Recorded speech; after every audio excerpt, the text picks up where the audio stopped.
Bismillahirrahmanirrahim. Yarfa'illahu alladhina amanu minkum walladzina utul ilma darajat.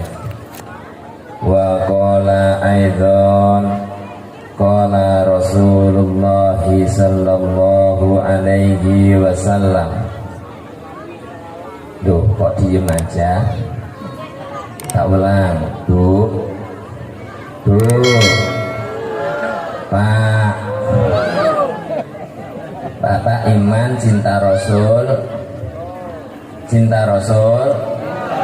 Orang kalau cinta itu disebutnya langsung kaget. Kemarin sampai Bapak kenal si Giem apa gitu ya, pacarnya Pak. Beneran disebut jalan, wah Mbak Giem lewat, sampai mana ya? Pasti begitu. Kalau cinta Rasul, ketika Rasulullah disebut langsung membaca sholawat. Tak ulang lagi. Aku nggak mau ngaji banyak-banyak, yang penting itu bener gitu aja. Ini maunya berapa jam? Berapa jam Pak? Berapa jam Pak? Sampai pagi. Ya nanti sampai pagi, tapi aku balian dulu. Balik dulu lah. Ibu mau berapa jam? Bu, berapa jam? Berapa jam Bu? Kuat nih ya. Masya Allah, ternyata bapak-bapak, ibu-ibu sekerna ini kuat. Pantesan bapaknya gagah-gagah. Dah, tak ulang lagi. Hadirin semua yang dirahmati oleh Allah Subhanahu wa Ta'ala. Yang pertama, mari kita senantiasa mengucapkan rasa syukur kita kehadirat Allah Subhanahu wa Ta'ala yang telah memberikan rahmat, taufik, hidayah kepada kita semuanya hingga saat ini kita berkumpul di Pondok Pesantren Yasin 9, Pondok Pesantren Modern Yasin 9 Darussalam. Pantesan nyebutnya repot nih, sing kiai repot apa? Dengan rahmat Allah, dengan hidayah Allah, dalam keadaan sehat walafiat, amin ya robbal alamin. Yang kedua kalinya, sholawat salamnya Allah mudah-mudahan tetap tersampaikan kepada junjungan kita Nabi besar Muhammad. Langsung tak cucukin deh tadi, padahal aku mau baca hadisnya, cuman nggak jawab pakai bahasa Arab, bingung. Tak ulang ya Pak. Wa qala aidzon qala Rasulullah sallallahu alaihi wasallam. Bu, ayo Bu, biar nggak sakit gigi. Ulang lagi. Ternyata pinter-pinter. Pinter-pinter masalah kesana tak akoni. Tapi aku seneng kalau ada orang kayak gini Pak. Jadi kerjaan saya semakin banyak, ibadah saya semakin banyak. Buat apa kita ceramah yang aneh-aneh tapi nggak paham, balik tiba-tiba nggak dipakai.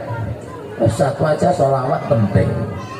Wa qala aidzon qala Rasulullah sallallahu alaihi wasallam.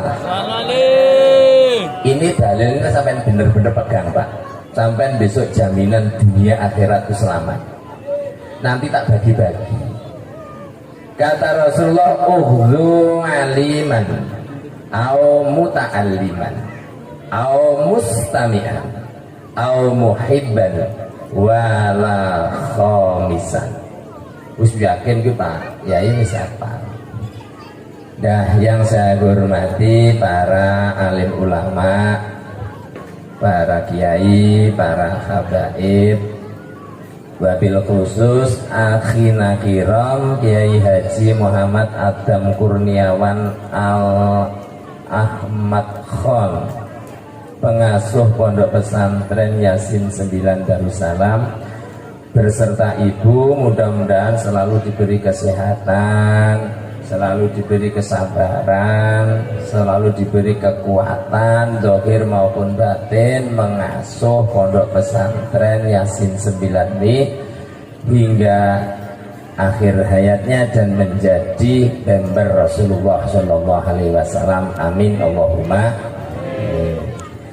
Tak pula lupa para aparat pemerintah baik sipil maupun militer, dari RT, kepala desa dan lain sebagainya, para pilih sepuh, tokoh-tokoh masyarakat semuanya yang dirahmati oleh Allah Subhanahu wa taala.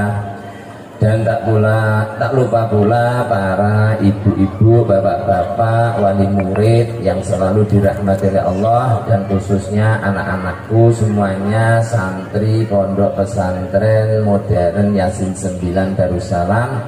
Mudah-mudahan selalu diberi kekuatan, dibawa kegigihan di dalam belajar menuntut ilmu, yang dapat ilmu yang nafi', manfaat di dini wa dunya wal akhirah. Amin amin ya rabbal alamin. Dan saya mohon maaf para hadirin semua yang dirahmati oleh Allah Subhanahu wa taala. Malam hari ini malam yang sangat bahagia bagi aku, karena tak jarang dan tak biasa aku diundang terus ditonton seperti artis Inul Daratista kayak gini.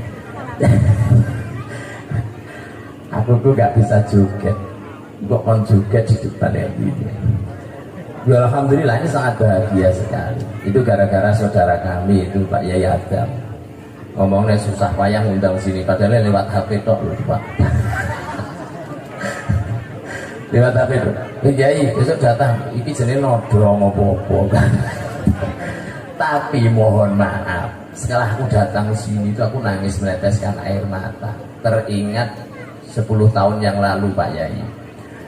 Jadi yang dialami Pak Yai ini saya alami 10 tahun yang lalu. Kalau sekarang sudah enjoy, aku tinggal nyarikan aja ibunya, ibu kedua, aman. Itu aman karena sudah sukses gitu ya. Tapi kalau tengok Pak Ustadz Adam, aku kok mikir-mikir ya. Subhanallah. 10 tahun yang lalu saya seperti bahkan lebih parah. Santri cuma 5, 2 orang, asramanya kayak kandang kambing, tapi hari-hari ya tetap ngaji. Tapi alhamdulillah saya punya istri itu yang solehah, selalu menemani saya dalam keadaan susah dan payah. Makanya sekarang ini mau ku tinggalkan ya repot juga, mau ku duakan maksudnya ya repot. Kadang-kadang teringat masa-masa yang lalu, karena indah sekali gitu. Nah ini, dan aku dipeseni sama guru aku dulu, Ri, kenapa Jabari Pak? Besok kalau ada siapa saja yang memperjuangkan agama Allah, mengenalkan kalimat tauhid dimanapun saja, seperti apa yang dikatakan Pak Ustadz Adam tadi, maju terus, mundur jangan pernah sedikit, nanti akan diberi ilmu-ilmu yang lain diberikan oleh Allah Subhanahu wa taala. Tenang aja Pak Yai, suatu saat datang di hidayah Allah itu luar biasa. Ada ilmu yang namanya laduni. Kalau kita mau mengajarkan ilmu, nanti laduninya akan timbul dengan sendirinya. Itu sering saya alami Pak, karena aku ngaji di pondok itu paling dablek. Sekolah juruniah cuman Amerika sama Mbak Yai boleh, nggak boleh sekolah. Terus langsung alfiyah. Tapi ya memang otaknya agak beda. Mohon maaf. Karena aku baca nahwu itu depannya tak pelajari, belakangnya bisa sendiri. Itu karena ridha Allah Subhanahu wa taala. Ya enggak usah dilihat, Pak. Itu sudah kodratnya Allah. Makanya kalau jadi kiai wajar-wajarnya masih muda, kiai ini pondok sudah besar, sudah biasa aja itu. Itu sudah keagungan ilahi. Aku yang enggak sombong, saya cuma ceritanya tahadus binikmah, menceritakan kenikmatan Allah yang berikan pada kita. Oke. Lah saya dipeseni Pak. Pokoknya kalau ada saudara kita yang memperjuangkan agama, terus kamu jadi kiai di telepon aja, terus suruh ngisi di situ tempat, datangi tanpa harus sholat. Alhamdulillah, aku hari ini memang diuji betul. Tawadhu memang harus. Jadi aku tak ziman sama guruku, walaupun lewat telepon ya harus datang. Karena apa? Kita ini sama-sama pengabdi dan jadi member Rasulullah Shallallahu Alaihi Wasallam.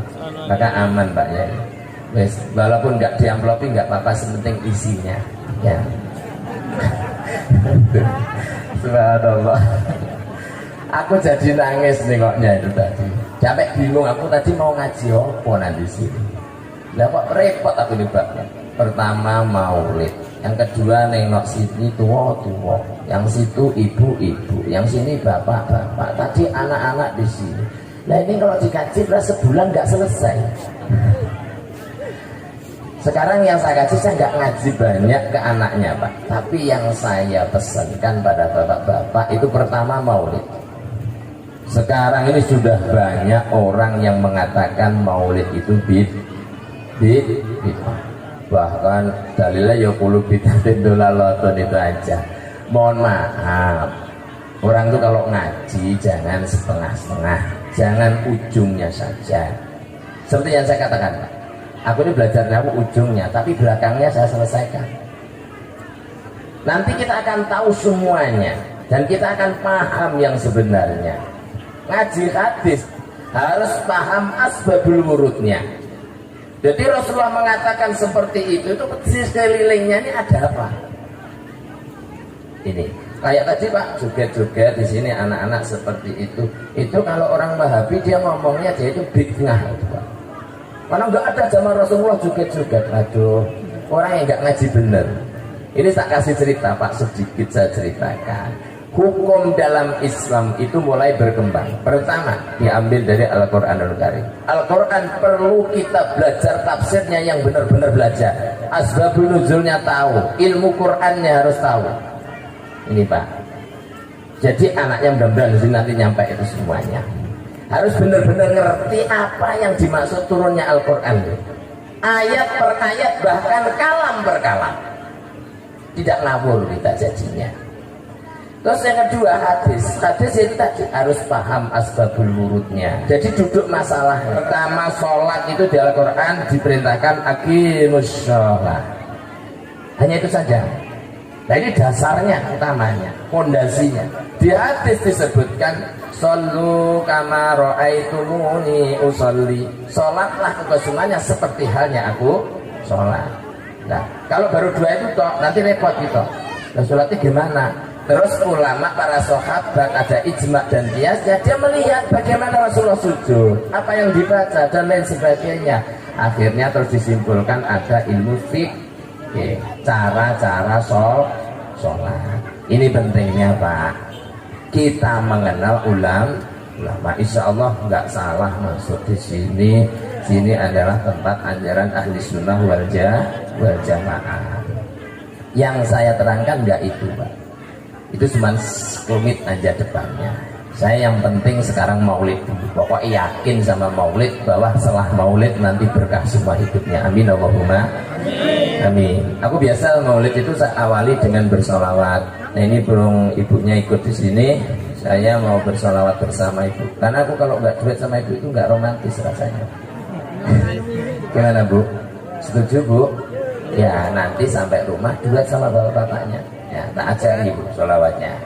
Ini sholawat berkah maulid. Mohon maaf Bapak Ibu semuanya yang dirahmati oleh Allah Subhanahu wa Ta'ala. Ini kosongkan hatinya. Kosongkan hatinya. Berarti kan ngelamun bukan. Kosongkan hatinya.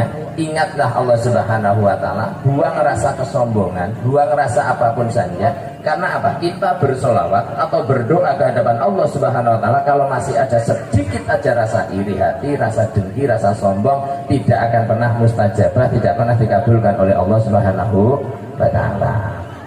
Untuk memulai maulid, nah Bapak Ibu tinggal ngangkat tangan, nanti kami tak bersolawat sama ibu. Karena aku sudah ikrar dulu. Ini bukan berarti saya ini pamerkan Bu, Bapak semuanya.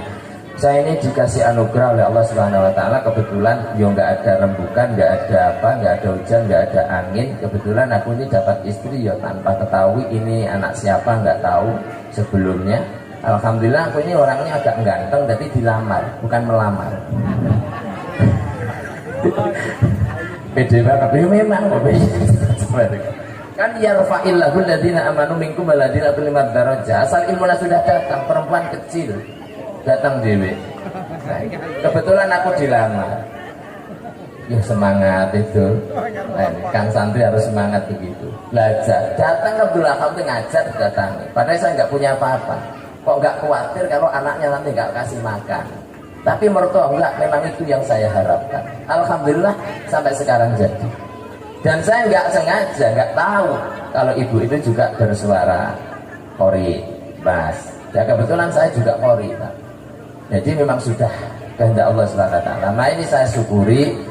Mari Bu, kita sama-sama bersolawat ke saudara-saudara kita semuanya nanti di Sekernan, dan lewat solawat ini. Pertama, khususnya saya pribadi, keluarga saya semakin sakinah, mawadah, marhamah fi dunya wal akhirah. Keduanya mesti meluber ke keluarga sini semuanya, yang tadi dari rumah Bengkrengan, yang dari rumah itu Ketengkap, insya Allah balik rukun nanti.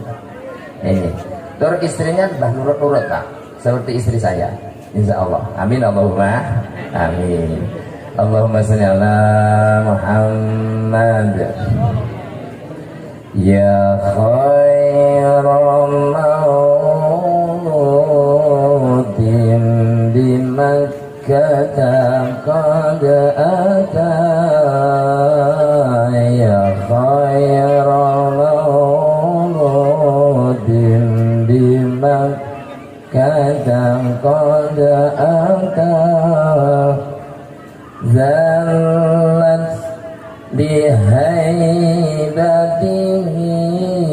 jami'u khusyumi, zallat bihaibatihi jami'u khusyumi, ya khairal maulud, ya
itu Pak Ibu, itu sholawat didoakan, kita minta, ini namanya doa wasilah. Nah ini baru aku mau berdiri karena sudah agak fit, karena seharian jalan-jalan. Itu doa berwasilah. Doa berwasilah ini kita minta sama Allah tapi lewatnya Rasulullah Shallallahu Alaihi Wasallam. Siapa ya khairul maulud itu? Nabi Muhammad Sallallahu Alaihi Wasallam. Ya khairul maulud bimbi Makkah kotata. Baik-baiknya orang yang sudah dilahirkan ke dunia itu sudah datang, yaitu di Makkahul Mukarramah. Itu dia. Dan zallat lihaibatihi jami'u khusumihi. Baru lahir saja musuh-musuhnya Allah sudah hancur. Diterangkan di dalam surat Al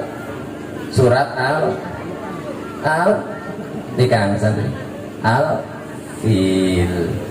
Alam tara kaifa fa'ala rabbuka bi ashabil fil.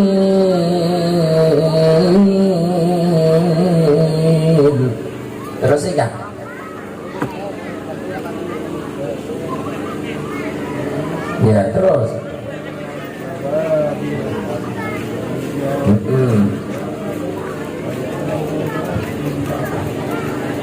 faja'alahum ka'asfin ma'kul. Ketika itu Bapak Ibu,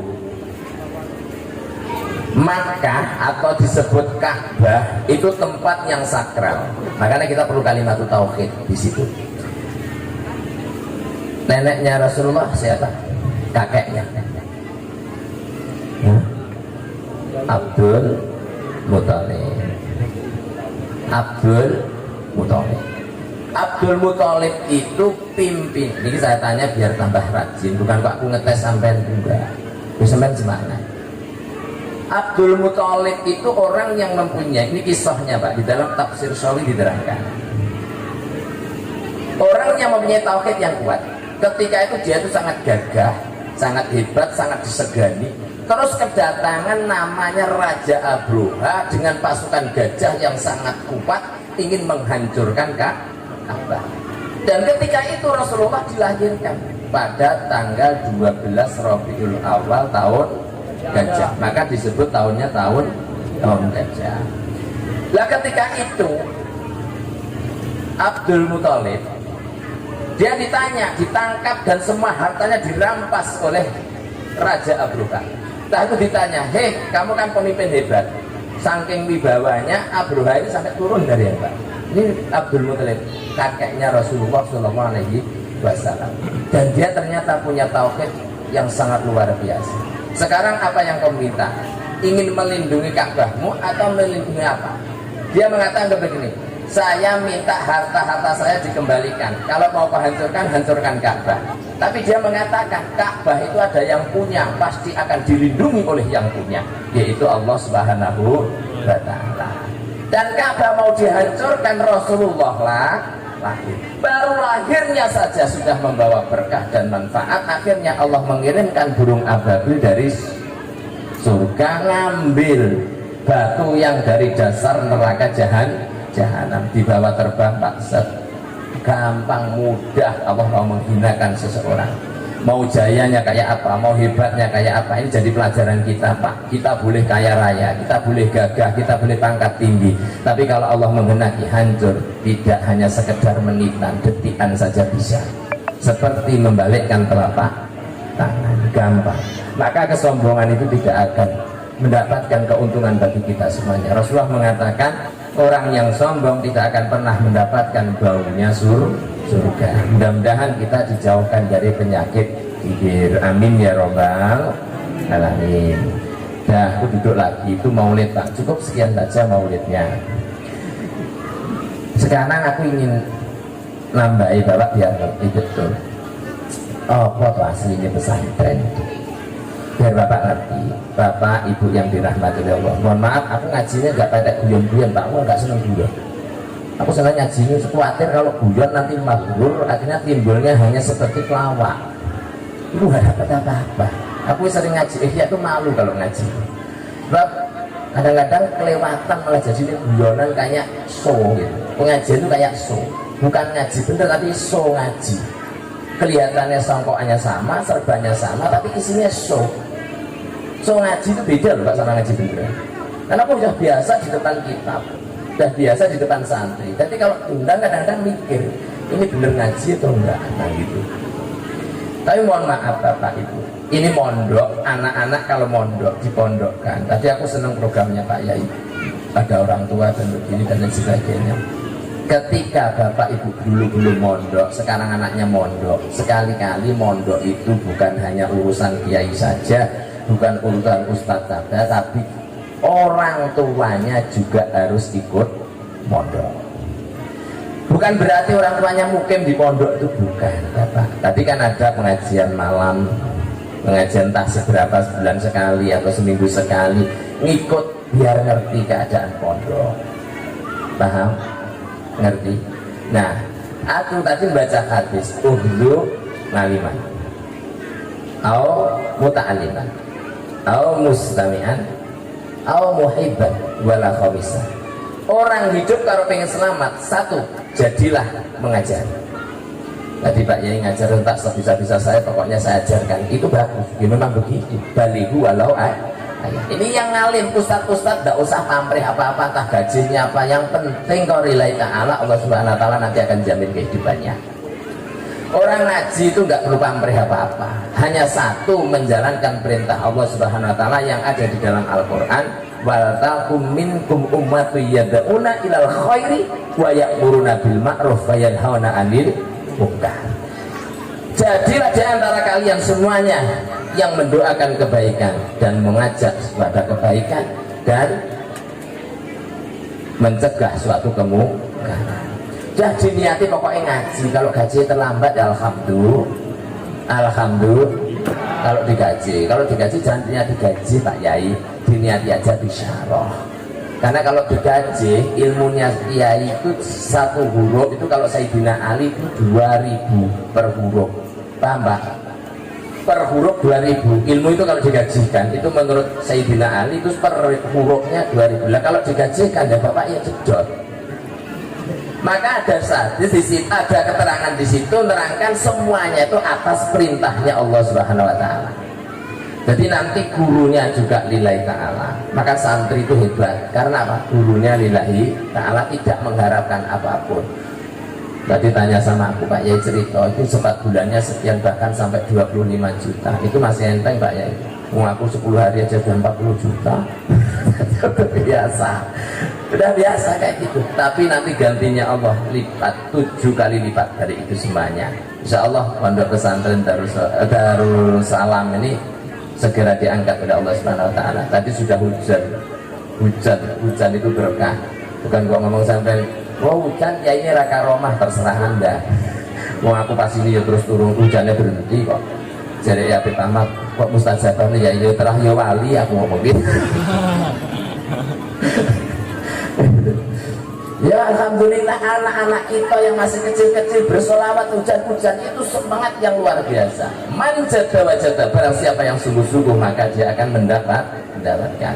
Tadi aku nengok semuanya sudah dikaji semuanya, tinggal aku jelaskan saja. Orang yang sungguh-sungguh itu sesuatu yang terkunci pun akan terbuka. Maka saya ngomong di sini dengan jelas, tidak ada santri goblok, enggak ada. Santri itu semua pinter. Santri itu semua pinter, asalkan mau sungguh-sungguh. Cuman Pak takerannya sendiri-sendiri. Takaran sendiri istilahnya begini, modelnya santri itu 10 santri ya 10 acara. Ada yang dibilangi langsung paham, ada yang belum. Ya itu santri, ya ini harus telaten. Maka saya dipeseni sama guru kami itu, kalau ngaji itu jangan hanya dohirnya saja, tapi lewat batinnya. Sentuh dia dengan sentuhan batin. Maka jadi kiai itu nggak enak. Setiap malam bapaknya pada tidur semuanya, kiainya buka sajadah, istrinya aja nggak disentuh Pak. Bayangkan, tanya kalau nggak percaya sama itu. Jam 1 malam buka sajadah, apa dia nangis, sholat malam, tahajud, setelah tahajud dia doa. Khusus santrinya sekian ratus, terutama yang nakal-nakal. Sekian ratus Fatihah biar dia dapat hidayah. Bapaknya di rumah kolonan sama ibu. Nah, kami tenang. Ini Bu, makanya sinkron ya Pak nanti. Subhanallah. Saya jadi sampai aku tadi dulu ngaji sini, saya jadi wasiyati sama guru saya. Nanti kalau kamu ngaji, otomatis aku kalau di sini libur aku di pondok. Padahal kalau libur kan santri bahagia. Wah ini libur abahnya bisa pergi, kita bisa santai. Tapi hatiku nangis. Maka aku ngomong kalau ngaji nanti di pondok pesantren Yasin 9, pahala aku tak berikan santri-santri. Aku gitu aja, tak berikan santri yang saya tinggal. Aku amplop itu lah. Terus aman tuh Pak ya. Terserah aku. Saya takut nih kalau karena santri ini benar-benar amanah dari Allah Subhanahu wa taala. Itu kalau alim dan jadi pengajar. Yang kedua, muta'aliman, jadi pelajar. Kalau nggak bisa ngajar, jadilah pelajarnya. Kalau bapak-bapak itu sudah nggak sempat belajar, nanti yang ketiga. Yang kedua, anak-anaknya Pak semua diarahkan menuju jalannya Allah Subhanahu wa taala. Ini sudah dibuka, ini rahmat bagi Allah Subhanahu wa taala. Sekarang punya pondok pesantren. Di mana-mana pondok pesantren buat dinamai apa saja, itu yang dibawa bukan nama pondoknya tapi nama desanya. Tempat saya juga Pak Yai, pondoknya Darussolihin, padahal singkat pendek loh, Darussolihin gitu aja. Tapi orang-orang ngomong pondoknya di mana? Di terjun gajah desanya. Iya, gajahnya hebat yang bisa terjun. Desa saya itu terjun gajah. Jadi orang-orang pondoknya di mana? Di terjun, nggak pernah ngomongnya di Darussholihin. Karena apa? Niat dari awalnya itu adalah kita ingin membangun desa itu supaya yang beriman dan bertawakal kepada Allah Subhanahu Wa Taala. Paham nggak? Akhirnya orang dari mana-mana pada datang. Yang terkenal apanya? Desanya. Itu awalnya ya dimusuhi, dikira aliran sesat dan lain sebagainya. Allah itu sudah biasa. Rasul aja begitu, apalagi kita. Ambil aja itu dianggap lah nggak tahu gitu aja, pokoknya lewat itu aja. Nanti lama-lama Allah akan memberi hidayah. Maka Rasulullah selalu mendoakan ini pas judulnya kita teladani akhlak Rasulullah Shallallahu Alaihi Wasallam. Rasul itu lewat diludahi santai diem, lewat lagi diludahi dia, lewat lagi diludahi diem, lewat lagi diludahi, nggak diludahi keempat ya, orang yang nggak ada. Tanya, mana orang yang meludahi saya dulu? Dikatakan, ya Rasul, orang yang meludahi kemarin itu sakit. Bagaimana Rasulullah? Nah, coba bapak-bapak, lewat tak ludahi. Kira-kira loh lah, kawan itu sama-sama laki begitu. Tapi Rasulullah enggak, sampai 3 kali diludahi Pak. Terus yang keempat yang ludahi enggak ada. Mana yang ludahi saya? Ditanyakan, loh ya Rasul, yang ludahi Rasulullah itu sakit. Apa Rasulullah katanya? Oh sakit. Kalau bapak mungkin rasain loh, pasti kumalat loh, karena dulu ludahi saya, pasti begitu. Iya kan Pak? Wah jelas sih. Tapi Rasulullah enggak, dijenguknya, datang ke tempatnya. Oh kamu sakit ya, padahal tak tunggu lo ludahmu. Padahal tak tunggu lo ludahmu. Masya Allah. Akhirnya bagaimana? Saya doakan mudah-mudahan cepat sembuh. Bisa enggak Pak Kira-kira? Bisa enggak ya? Terus enggak separah itu Pak ya, agak memaafkan dikit lah, walaupun sini ini agak ganjel-ganjel. Diusahakan ya Pak ya. Begitu pemaafnya Rasulullah, maka disebut gelar wa ma arsalnaka illa rahmatan lil alamin. Nih, itu gelarnya Rasulullah sudah dicap di dalam Al-Quran. Allah didoakan sembuh Pak. Apa hasilnya? Kalau kebaikan, orangnya langsung bersyahadat dan menyaksikan bahwa Nabi Muhammad itu utusan Allah. Ini kebaikan Pak. Kebaikan itu pasti akan membawa buah yang baik. Nah selanjutnya, tadi yang kedua anaknya dipelajari, yang ketiga sedikit lagi nanti dibalik. Baru ya Allah, tadi aku mulai jam berapa Pak? Hah? Jam 10 tadi berasa aku. Oh jam 11 lebih. Nah tak selesaikan ini hadis, kalau nggak selesai rugi nantinya. Nah yang ketiga, al mustami'an, kalau nggak bisa ngajar, nggak bisa belajar, kita mendengarkan. Kan Pak ya ada pengajian sih, ikut mendengarkan bagaimana enaknya mondok itu, bagaimana ngaji yang baik seperti itu. Nih, terus seumpama Bapak nggak bisa ngajar, nggak bisa belajar, mendengarkan juga nggak mau, mungkin sudah capek dan lain sebagainya, siangnya dodos, mungkin kok ini. Ini kan banyak, ya dodos Pak ya. Iya, terus sampai, nah mungkin capek. Jadilah yang keempat yaitu muhib, orang yang menyukai orang-orang yang belajar. Wala khamisan, jangan jadi orang yang kelima. Ini yang kelima bagaimana? Ngajar hendak, belajar tidak, mendengarkan enggak, seneng enggak, malah jadi musuh. Mohon maaf, ini na'udzubillah, ini celaka dunia wal akhirah. Hidupnya enggak akan berkah sama sekali. Nih sekali lagi tak terangkan Pak, kalau mondok, anak mondok itu enggak usah setengah-setengah. Jangan kau tanya nanti tempatnya seperti apa dan lain sebagainya. Kalau kiai selalu mengusahakan biar enggak korengan dan lain sebagainya. Tapi mohon maaf, koreng itu hukum wajib bagi santri. Jadi santri itu harus korengan. Walaupun sudah aku sudah lebih dari itu Pak Ustaz Yai. Tapi ya tetap koreng. Karena Imam Syafi'i mengatakan kalau enggak koreng itu enggak sempurna santri. Karena ada manfaatnya, gara-gara korek, garuk-garuk itu malamnya terus bangun, akhirnya tahajud. Makanya kalau santri korengan, alhamdulillah gitu Pak. Bapaknya udah usah sibuk-sibuk, repot-repot. Santri itu yang penting khidmat dan nurut. Ini Pak perlu pahami. Sekarang anaknya dia tidur, bapaknya yang kasih tahu. Kalau bapaknya ngerti nanti paham. Ikhlasnya ibu dan bapak itu manfaat berkah bagi anaknya nanti di pondok. Ini ada santri Pak, santri saking goblok ya Pak. Saya gobloknya, tapi nurutnya minta ampun. Datang ke pondok, Mbah Yai ini ngomong, punya cincin bagus saja kok hilang masuk ke dalam WC. Kan bayangin tak, masuk ke dalam WC cincin ibunya. Jadi cincin kawin ibunya itu pas ke WC dia masuk ke dalam septic tank. Akhirnya santriku dengar, ya terus masuk di mana Kiai? Di dalam septic tank. Akhirnya Pak dia dibuka septic tank.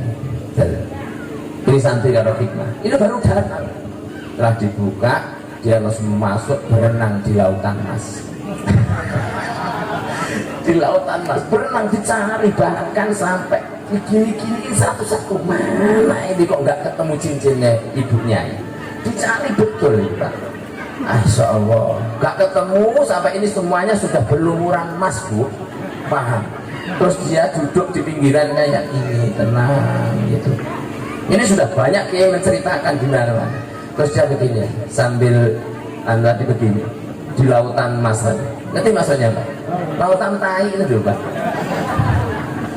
Subhanallah, tiba-tiba kok gini kan nyantol loh Pak di sini. Mohon maaf, cincin ini cincinnya ternyata. Terus dia naik, ditutup lagi septic tanknya, terus dia itu cuci, ganti bersih sampai berkali-kali sabunnya, pokoknya sampai 100 kali masih aja bau. Terus sampai bersih betul, terus sowan ke Kiai, mohon maaf Kiai, ini cincinnya ini. Apa kata? Kau maling yo, gitu kan? Kau maling yo. Maling kau ini. Tadi aku begini Kiai. Iya, kau maling. Ternyata maksudnya Kiai begini. Kamu baru 2 hari saja mondok sudah maling semua berkah ilmu yang saya miliki. Cuman 2 hari Pak Yai balik sudah pinter. Karena berkah doanya Yai. Dia maling beneran 2 hari langsung pinter. Masya Allah. Ini berkahnya santri yang taat kepada. Saya banyak cerita-cerita kayak gitu. Ini ada Mbah Yai Januddin. Dia itu saking takbirnya sama Kiai. Mula aku seneng sama Habib Ahmad, mau diantar sini. Aku nggak mau, nanti aku utang. Aku nggak mau diantar-antar, nanti utang aku, repot juga. Nanti kalau ke rumah aku nggak nyawani, aku kualat. Udah di situ aja, Beb. Nggak usah aneh-aneh. Aku nggak mau yang kayak gitu. Aku masih belajar jadi Kiai beneran, Beb. Ini Masya Allah, Subhanallah. Akhirnya begini. Kiai Januddin jadi santri. Setelah jadi santri diutus sama kiainya. Dia datangi suruh ke jadi Kiai Ihsan Jampes Kediri. Dia apa? Itu dia memasang pengarang kitab Sirajul Talibin. Dia sana suruh bawa suratnya selang ngantar disuruh bawa kuda. Kudanya dibawa. Berhubung kiainya ngomong bawa kuda, ya kudanya dibawa cuma diikuti. Karena itu kuda kiai dituruti kemana saja arahnya diikuti saking takdirnya.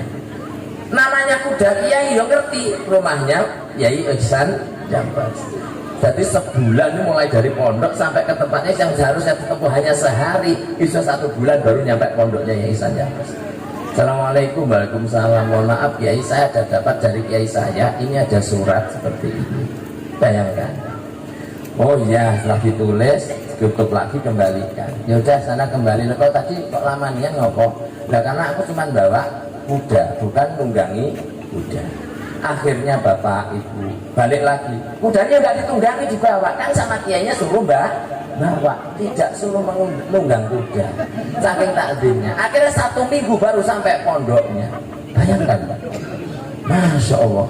Terah sampai rumah, mohon maaf kok lama nian Kang Santri. Iya, karena saya Pak Yai dulu ngomongnya kan suruh bawa kuda, maka kudanya dibawa. Berhubung kuda Kiai ditakzimi, dia tidak mau jalan di depannya tapi di belakangnya. Jadi kuda kemana saja diikuti. Masya Allah. Ini santri dulu tuh macam itu hikmahnya sama guru. Akhirnya setelah sampai rumah, ternyata surat tadi isinya begini. Mohon maaf Yai Ihsan, saya tolong carikan jodoh untuk anak saya. Ini. Nah setelah sampai rumah, ini Kiai suratnya dari Yai Ihsan. Jawabannya apa? Jodohnya anakmu ya yang bawa kuda itu. Karena takdirnya, padahal goblok loh Pak santri.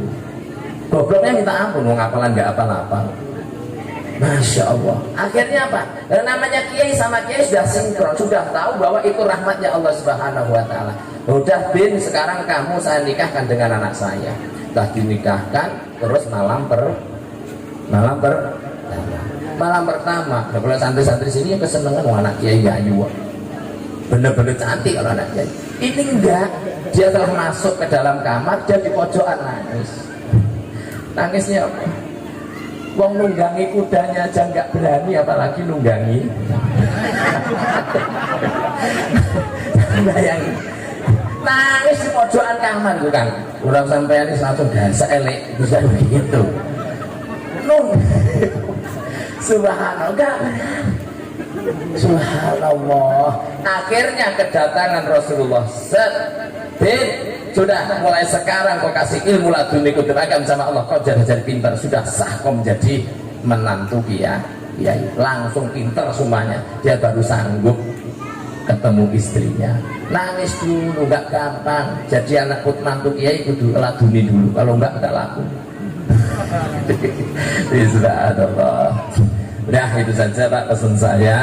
Jadi yang penting monggo kita sama-sama, semuanya dari real, semuanya punya bagian masing-masing. Allah itu perlu wasilah. Kenapa? Memang sudah disunatullah, sudah ketentuan Allah SWT. Allah mengutus Rasulnya untuk hamba-hambanya. Allah ngomong dalam Al-Quran itu dijelaskan bahwa semua saya buat baik dunia bisa, tapi saya buat dunia lewatnya pakai aturan dan skenario Allah. Jadi apa kata Allah itu yang kita turuti. Ada nabi, ada wali, ada ulama, ada para kiai, terus ada para santri. Itu sudah sunatullah, tidak usah kita iri dengki dan lain sebagainya. Kiai itu bukan berarti yang ngasuh pondok saja. Bapak kiai itu ada yang kiai bangunan. Bapak di sini tukang bangunan. Pokoknya nilai ta'ala itu yo kiai. Kiai yang mengamalkan prosesi sebagai bangunan. Yang ngajar ustaz-ustaz yo kiai semuanya menjaga ilmunya. Jadi pengasuh tidak usah banyak, ya nanti repot malah. Kalau pengasuhnya 10, yang sana A, sisi B, sisi C, malah repot. Just cukup satu aja pengasuhnya, itu sebagai sumber atau sebagai monitor saja. Nanti yang lain-lainnya tinggal mengikuti sama-sama menurut versinya masing-masing. Itu enak, hidup itu nyaman, tenang, dan insya Allah itu berkah semuanya. Pondok di Sekernan ini adalah bahtera kalian semuanya menuju Jannatul. Nanti pertama Pak Yai, tapi mohon maaf Pak Yai itu di dunia nggak enak, di akhirat juga enak. Beneran, ini hadis ini besok kalau bisa di akhirat mau saya refer gitu. Saya sering meneliti ilmu Pak, dan aku kadang-kadang juga agak jengkel. Karena gini, besok Allah tuh mengatakan ada orang nanti yang lepas hisabnya Allah Subhanahu Wa Taala. Satu, Allah menyaksikan dunia itu dengan malaikat Allah dan orang-orang yang berilmu. Dari para alim ulama itu nanti, itu semuanya sudah menyaksikan kehidupannya dunia dan menata seperti ini, dia dilepaskan dari hisabnya Allah Subhanahu Wa Taala. Tapi mohon maaf, ketika dia mau masuk klub, nah tunggu dulu, suruh nyari idola yang pengidolanya. Jadi Pak sampean itu enak sih, tukang bangun, tukang masak dan lain sebagainya. Nanti masuk surganya duluan sampean sama Pak Yai ada. Dia nunggu di situ absen. Itu loh Pak Yai sih nggak enak. Hadis itu boleh nggak ya nanti dirafal di sana itu Pak. Masuk Yai Yai duluan terserah yang lain, kasih asisten yang lain gitu. Nah ini subhanallah, jadi nggak enak. Siapa bilang Yai enak? Lah karena sudah jadi amanah, makanya harus disampaikan dengan semestinya. Nah mari kita tutup dengan doa sholawat. Lagi-lagi kita sholawat. Ini berhubung sholawatnya maulid, saya tetap sempat maulid. Dan saya sering bawa sholawatnya, alhamdulillah Pak Yai itu berkah semuanya. Saya sudah 2 kali ini ngaji di pondok pesantren, ya persis seperti ini yang saya kajikan, dan sholawatnya juga ini. Alhamdulillah masih baru juga pondoknya. Alhamdulillah ya berkah, sekarang sudah maju besar. Nah ini mudah-mudahan dengan ini pondok pesantren Yasin 9 Darussalam ya, Darussalam, dan dapat maju berkah manfaat di dunia wa dunya wal akhirah. Amin ya rabbal alamin. Rabbi khalaqtaha min nur fihi ihtiram.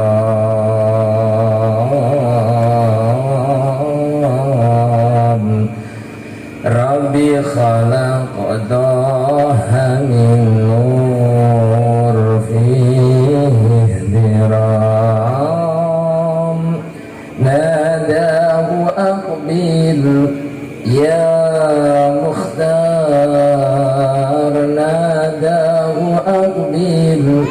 يا مختار ناداه أقبل يا مختار أنت الأمين أنت الأمين أنت الأمين أنت الأمين.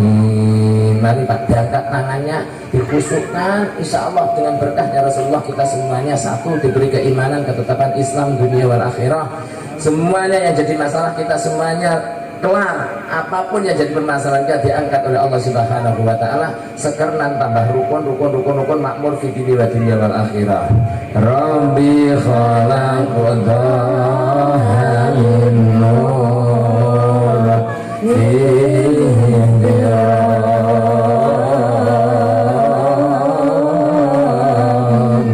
Rabbi khalaqaha min nur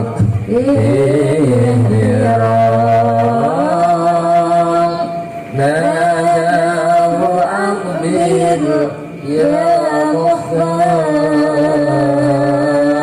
nadahu aqbil ya mukhtar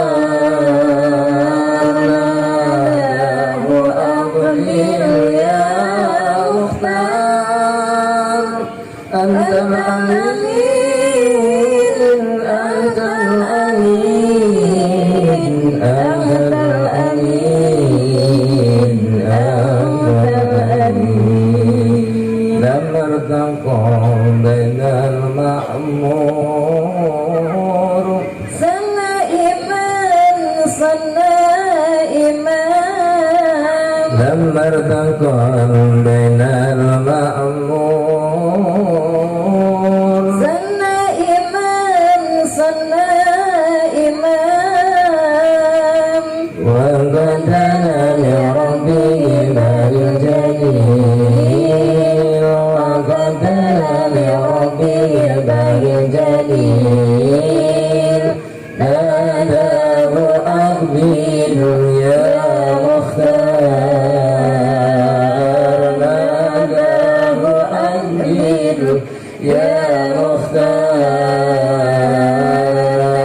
nadahu aqbil ya mukhtar antal amin antal amin antal amin antal amin Rabbi khalaqaha min nur fihi ram Rabbi khalaqaha min nur fihi ram nadahu aqbil ya mukhtar nadahu aqbil ya mukhtar nadahu aqbil ya mukhtar antal amin antal amin antal amin antal amin. Alhamdulillahirabbil alamin. Bapak Ibu semua yang dirahmati oleh Allah, saudara, kalau ngomong